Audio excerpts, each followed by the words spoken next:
آئیے سنتے ہیں آج کی ویڈیو میں ایک نوجوان اور چڑیل کی پراسرار داستان۔ بھوت پریت کچھ نہیں ہوتے، ناصر نے آنکھیں گھماتے ہوئے کہا۔ ارشد بابا جو نسل در نسل ناصر کے خاندانی نوکروں میں سے تھے، انہوں نے پہلی بار گفتگو میں حصہ لیا اور گاڑی سے باہر دیکھتے ہوئے کہا، بیٹا، بھوت پریت، چڑیلیں، جن سب وجود رکھتے ہیں۔ ناصر اب تک بھوت پریت کی نفی کر رہا تھا، مگر ارشد بابا کے بولنے پر پوچھنے پر مجبور ہو گیا۔ بابا، آپ نے کبھی چڑیل جن وغیرہ دیکھے ہیں؟ ہاں ناصر بیٹا، بہت قریب سے دیکھے ہیں۔ کیسے بابا، ہمیں بھی تو بتائے نا۔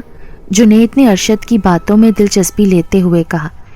بیٹا، ہم جس گاؤں جا رہے ہیں نا، یہ واقعہ بھی اسی گاؤں کے کنویں سے منسلک ہے، جس کے بارے میں مشہور تھا کہ وہاں ایک لمبے بالوں والی چڑیل دکھائی دیتی ہے۔ ہیں بابا، آپ نے وہ چڑیل دیکھی ہے؟ ناصر نے تجسس سے پوچھا۔ ہاں بیٹا، دیکھی ہے۔ بابا، آپ نے کیسے دیکھی؟ ہمیں پورا واقعہ بتائیں نا۔ ابھی نہیں، پھر کبھی سناؤں گا۔ بابا نے آنکھیں بند کر کے سر کو سیٹ سے ٹیک لگاتے ہوئے سونے کا اندھیا دیتے ہوئے کہا۔ ارے بھائی، ہم خود ملائیں گے چڑیل سے، اسی گاؤں میں ہی تو جا رہے ہیں۔ گاڑی کہوں سے گونجنے لگی، مگر بابا کی بند لرزتی پلکوں کے نیچے پرانی یادوں کے دیپ جل رہے تھے۔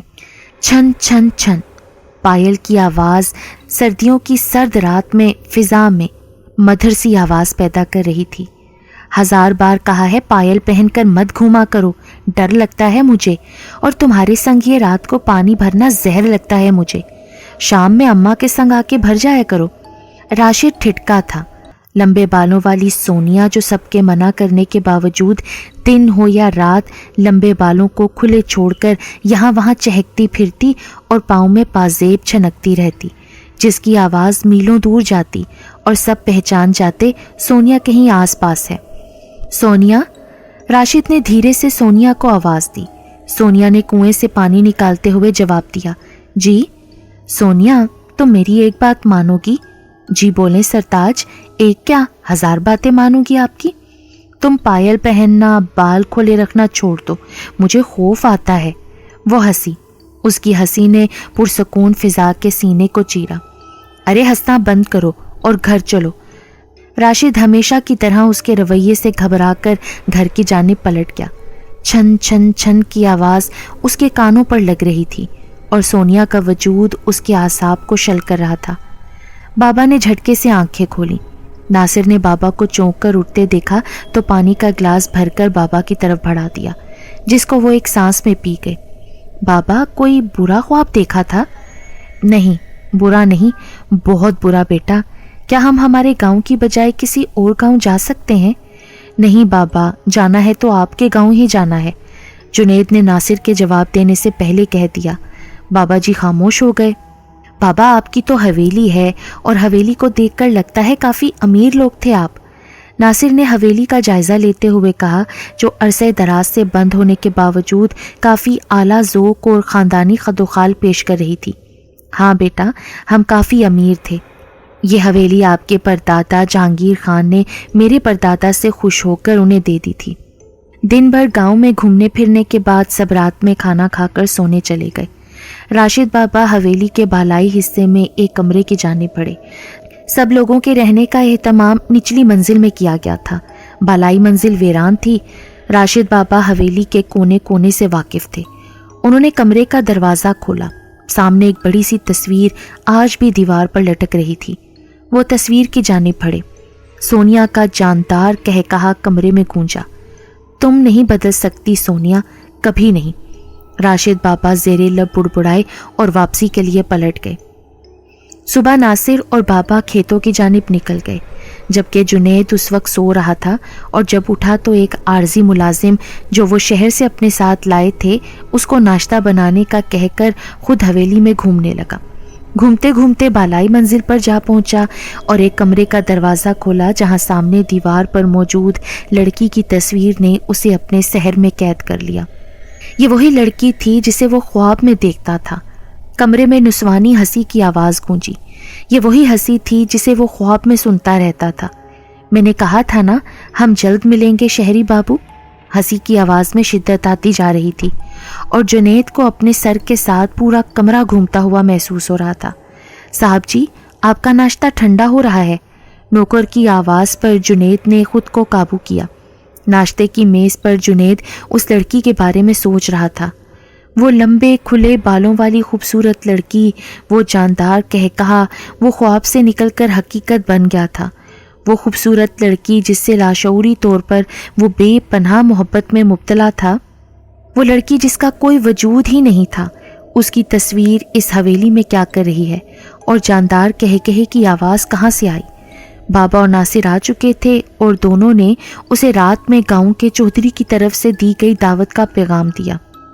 رات کو تینوں دعوت پر گئے، جہاں کافی اہتمام کیا گیا تھا۔ روایتی ڈانس اور گھوڑے کے ڈانس سے کھانے کے بعد مہمانوں کو محظوظ کیا جا رہا تھا۔ رات گئے تینوں کی جانب سے اجازت طلب کی گئی۔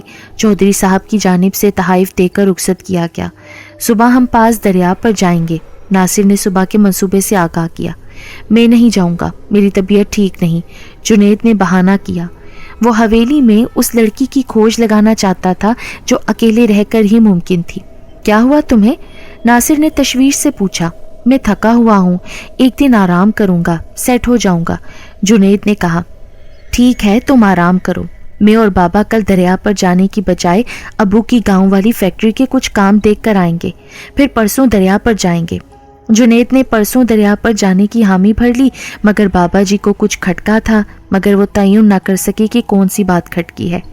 اگلے دن بابا اور ناصر صبح صبح حویلی سے نکل گئے اور جنید اپنے مشن پر لگ گیا۔ بالائی تصویر والے کمرے میں جانے کے ساتھ ہی یہاں وہاں تلاشی شروع کر دی۔ وہاں کچھ نہ تھا، سب الماریاں خالی تھیں۔ تھک ہار کر جنید تصویر کے پاس آیا اور لڑکی کی تصویر کی جانب دیکھتے ہوئے بولا، میں تمہیں کہاں ڈھونڈوں؟ پچھلے 1 سال سے میں تمہاری غائبانہ محبت میں مبتلا ہوں، نہ مجھے تمہارا کوئی وجود ملتا ہے، نہ نام و نشان۔ آخر تم کون ہو؟ کیا چاہتی ہو؟ وہ اپنے بالوں کو مٹھی میں بھینچتے ہوئے بولتا جا رہا تھا۔ میں آزادی چاہتی ہوں، بتاؤ کیا کرو گے مجھے آزاد؟ جنید گھبرایا تھا، دماغ میں کہیں سے سگنل آیا، یہ کوئی انسان نہیں جنید، یہ کوئی ماورائی مخلوق ہے۔ مگر جنید کی محبت خوف پر حاوی تھی۔ ہاں کروں گا آزاد، مگر بدلے میں مجھے کیا ملے گا؟ تم مجھ سے شادی کرو گی کیا؟ ایک جاندار سا کہا کمرے کی فضا میں ابھرا۔ مرد ہو اور کاروبار نہ کرے، ہاں کر لوں گی تم سے شادی۔ مجھے آزاد کرنے کے لیے تمہیں ایک انسان کی قربانی دینی ہوگی اور اس کا خون لا کے دینا ہوگا۔ جنید پر محبت کا ایسا سحر طاری تھا کہ اس نے حامی بھر لی اور پوچھا، یہ خون کب اور کہاں چاہیے ہوگا؟ آج ہی سورج ڈوبنے سے پہلے اور اسی کمرے میں چاہیے ہوگا، اور اگر تم خون نہ لا سکے تو پھر تم تینوں کی اس حویلی میں صبح لاشیں ملیں گی۔ میں تھک چکی ہوں اس قید سے۔ صاحب جی کھانا کھا لیں۔ نوکر کی آواز پر جنید مڑا اور مڑتے ساتھ ہی اس کے دماغ نے شیطانی کھیل بن لیا۔ وہ کھانے کی میز پر آیا اور پھلوں کی ٹوکری کے ساتھ رکھی تیز چھری کو تھام کر کچن میں آ گیا۔ نوکر کی پشت جنید کی جانب تھی۔ جنید نے 1 منٹ ضائع کیے بغیر نوکر کو پیچھے سے دبوچ کر چھری سے نوکر کی شہرک کاٹ دی۔ خون کا فوارہ چھوٹ گیا۔ ایک برتن میں خون اکٹھا کرنے کے بعد نوکر کی لاش کو وہیں کچن میں چھوڑ کر جنید واپس کمرے کی جانب آیا۔ لو یہ میں خون لے کر آیا ہوں۔ کمرے میں کہکہوں کی زوردار آواز تھی اور اچانک آواز ختم ہو گئی۔ کچھ لمحوں بعد نسوانی آواز ابھری، جنید اس خون سے میری تصویر دھو دو اور پھر اس فریم سے میری تصویر نکال دو۔ جنید نے ہدایت پر عمل کیا اور جوں ہی تصویر کو فریم سے نکالا، کمرے میں دھواں ہی دھواں پھیل گیا۔ اس کے بعد جنید کو کوئی ہوش نہ رہا۔ نوکر کی لاش اور جنید کو نہ پا کر بابا اور ناصر کے پیروں تلے زمین نکل گئی۔ فوراً سے پہلے ناصر نے گھر ابو کو اطلاع دی، پھر متعلقہ تھانے کو فون کیا۔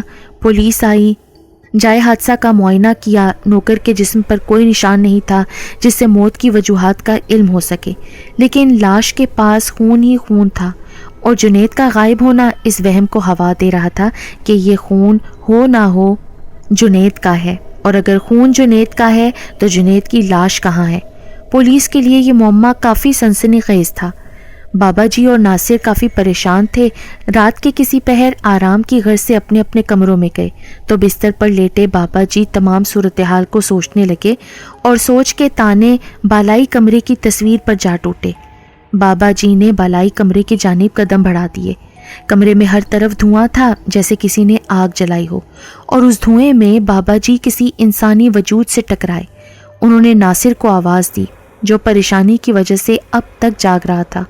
ناصر بھاگ کر بالائی کمرے میں آیا جہاں جنید کو بے ہوش پڑے دیکھ کر جنید کو اٹھا کر نیچے لے کر آیا۔ بابا جی نے تصویر کی جانب دیکھا جہاں اب کسی لڑکی کا عکس نہیں تھا۔ سونیا تم نے اچھا نہیں کیا، بابا جی نے دکھ سے کہا اور آگے بڑھ گئی۔ جنید 4 دن ہسپتال میں بے ہوش رہنے کے بعد ہوش میں آیا تو پولیس نے اس کا بیان ریکارڈ کرنا چاہا۔ جنید سب کچھ بھول چکا تھا، کیا ہوا کیسے ہوا کچھ بھی اسے یاد نہیں تھا۔ پولیس نے اپنے مطابق تمام کارروائی کی اور نامعلوم ملزمان کے خلاف FIR درج کر کے کیس نامعلوم مجرموں کی فائلوں میں دفن کر دیا۔ بھلا غریب ملازم کے پیچھے کون آواز اٹھاتا؟ جنید کے والد نے ملزم کی فیملی کو خطی رقم دے دی، جو ملزم ساری زندگی کما کر بھی نہیں دے پاتا، تو معاملہ مزید رفع دفع ہو گیا۔ گاؤں میں ہر طرف دہشت تھی۔ رات کو سونیا کی پائزیب کی چھن چھن کی آواز اور خود سونیا کو لمبے بال کھولے کنویں کے پاس دیکھا گیا تھا۔ اب تو کنویں کے ارد گرد لوگوں نے آنا جانا ہی کم کر دیا تھا۔ حالات کنٹرول میں آئے تو بابا جی نے گاؤں جانے کی اجازت طلب کی جو جنید کے ابو نے انہیں نہیں دی۔ راشد گاؤں جانے سے پہلے عامل نورانی شاہ کے پاس گیا اور تمام قصہ گوش گزار کر دیا، جس کو سن کر عامل بابا جلال میں آ گئے۔ بہت بڑی غلطی کی اسے آزاد کر کے، وہ اب پہلے سے کئی گنا طاقتور ہو گئی ہے، مجھے تجھے سب کو جلا کے بھسم کر دے گی۔ وہ آنے والے بدھ کو ایک بڑا چلہ کاٹے گی جس میں 40 بچوں کے خون کی ضرورت ہے، اور وہ اس گاؤں کے 40 بچوں کو اس چلے میں استعمال کر کے رہے گی۔ اگر اسے کسی نے نہ روکا تو پھر وہ ناقابل شکست ہو جائے گی۔ بابا اس کے لیے کیا کرنا ہوگا؟ جس نے اسے آزاد کیا اسے بلا، جلدی بلا، وہ اور تم مل کر ہی اسے فنا کر سکتے ہو۔ بابا جی واپس شہر پہنچے، ناصر کو سارا ماجرا گوش گزار کیا اور بتایا کہ ہمارے پاس وقت کم ہے۔ ناصر جانتا تھا کہ ابو کبھی بھی اسے اور جنید کو دوبارہ گاؤں نہیں جانے دیں گے، اور اس معاملے کو تو جان کر کبھی بھی نہیں۔ وہ سیدھا جنید کے کمرے میں گیا اور جنید کو تمام حالات سے آگاہ کیا۔ کون لڑکی؟ میں تو کسی کو نہیں جانتا، نہ میں نے کسی کو آزاد کیا ہے اور نہ میں تمہارے ساتھ کہیں جاؤں گا۔ جنید نے ایک سانس میں ناصر کی امیدوں پر پانی پھیر دیا۔ تمہیں چلنا ہوگا، یہ 40 معصوم بچوں کی زندگی کا سوال ہے۔ تینوں ابو سے چھپ کر عامل بابا کی جانب نکل پڑے۔ عامل بابا کو راشد نے تمام صورتحال سے آگاہ کیا۔ عامل بابا نے سر کو دھنتے ہوئے کہا، محبت بڑی ظالم شے ہے، بڑی ظالم شے۔ تم نے اس وقت اسے جلا کر بھسم کر دیا ہوتا نا تو آج وہ اس سے قتل نہ کرواتی۔ خیر اب کے بار جلا کے بھسم کرنا ہی آخری حل ہے۔ راشد نے خلا میں گھورتے ہوئے کہا، مجھے منظور ہے۔ خلا میں ماضی کا عکس جگمگا اٹھا۔ گاؤں میں کنویں کے پاس دیکھی جانے والی دور گاؤں سے آئی خوبصورت لڑکی کی چیمگوئیاں تھیں۔ راشد جا پانی بھر لا، مجھے تو بخار نے آ گھیرا ہے۔ ماں کے کہنے پر راشد پانی بھرنے شام کے وقت کنویں کی جانب چل پڑا۔ وہاں موجود لمبے کھولے بالوں والی لڑکی چھن چھن کی مدھر آواز کرتی اس کے پاس آ گئی۔ لا دے، میں بھر دوں، اور پانی کا گھڑا بھر کے کنویں کی دیوار پر رکھ کر خود بھی دیوار پر بیٹھ گئی۔ راشد پہلی نظر کی محبت کی گرفت کا پل بھر میں شکار ہو گیا۔ سن، شادی کرے گا مجھ سے؟ راشد نے ہاں میں سر ہلا دیا۔ تجھے پتا ہے کہ میں کون ہوں؟ نہیں۔ پھر جان کر تو تم بھاگ جاؤ گے نا؟ وہ ہنسی۔ فضا میں اس کی ہنسی کی آواز گونجی۔ نہیں بھاگوں گا۔ اب کی بار راشد نے لہجے کو مضبوط کر کے کہا، میں چڑیل ہوں اور مجھے ایک چلہ کرنا ہے جس سے میں ہمیشہ امر ہو جاؤں گی۔ محبت اندھی ہوتی ہے۔ راشد بھی پہلی نظر کی محبت سے گھائل ہو کے اندھی محبت میں مبتلا ہو گیا تھا۔ کیسا عمل؟ مجھے ایک آدم ذات سے شادی کرنی ہوگی۔ سونیا نے دھیمے سے کہا، تو کر لو مجھ سے شادی۔ ارشد نے شادی کی پیشکش قبول کر لی اور دونوں نے قریبی مسجد کے مولوی سے نکاح پڑھا لیا۔ زندگی پر رونق تھی۔ سونیا عام انسانوں کی طرح گزر بسر کر رہی تھی، اس میں کوئی بات غیر معمولی نہیں تھی۔ راشد بہت خوش تھا۔ پہلے بچے کی پیدائش کے دن قریب آئے اور راشد اور سونیا کا پیارا سا بیٹا ہوا، مگر ایک رات سونیا نے شور مچا دیا کہ میرا بیٹا غائب ہو گیا ہے۔ راشد نے بیٹا بہت تلاش کیا مگر بیٹا نہ مل سکا۔ خیر اس طرح یکے بعد دیگرے جب راشد کی اولاد دنیا میں آتی تو اولاد غائب ہو جاتی۔ راشد نے اب کی بار اولاد کی پیدائش سے قبل عامل بابا کی خدمات حاصل کی، جس میں یہ انکشاف ہوا کہ سونیا چونکہ چڑیل ہے تو اسے یہ عمل کر کے امر ہونا تھا کہ وہ کسی آدم ذات سے شادی کرے، پھر اس کے 40 بچوں کی قربانی دے اور امر ہو جائے، اور آخری قربانی کے ساتھ راشد کی بھی قربانی دے۔ عامل بابا راشد کو سمجھا بجھا کر سونیا کو قید کرنے میں کامیاب ہو گئے، مگر عامل بابا چاہتے تھے وہ سونیا کو جلا کر بھسم کر دیں، مگر راشد اپنی محبت کو ہمیشہ کے لیے اپنے ہاتھوں سے نہیں ختم کر سکتا تھا۔